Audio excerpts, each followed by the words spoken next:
កូនសូមសាងភ្នួងជូនម៉ែសាងភ្នួងជូនម៉ែ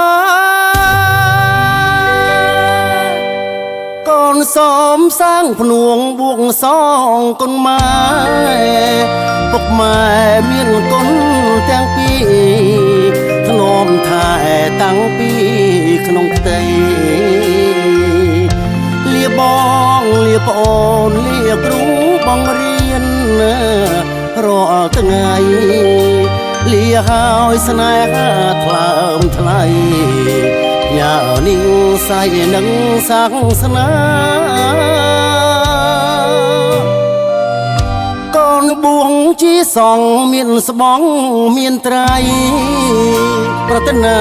រៀនធម៌បាលីយប់ថ្ងៃឥតបី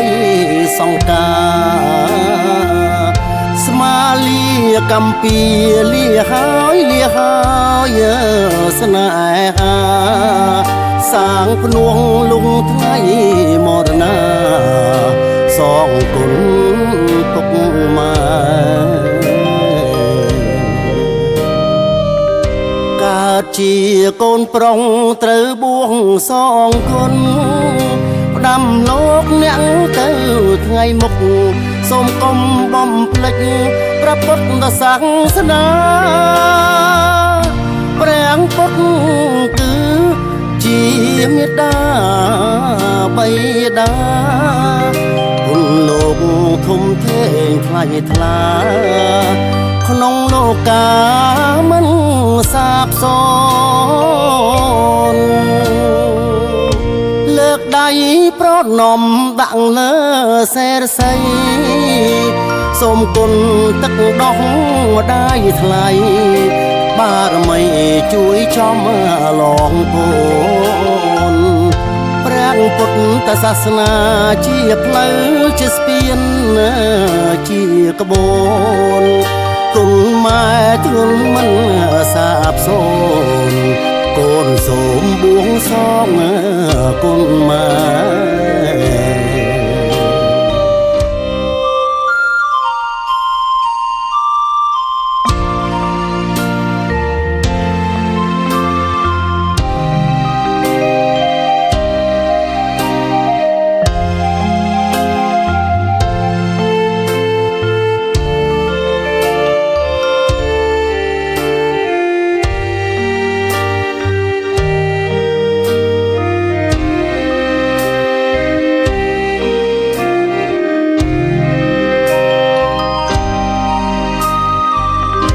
កើតជាកូនប្រុងត្រូវបួងសងគុណ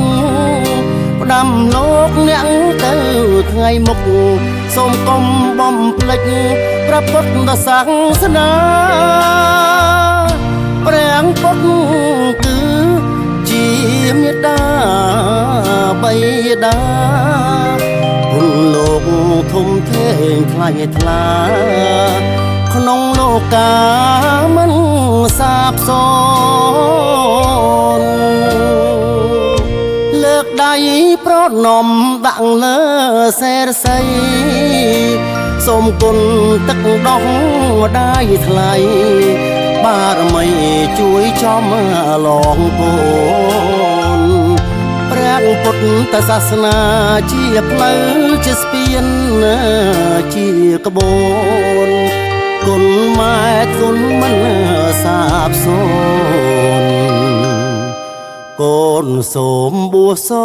ងគុណម៉ែ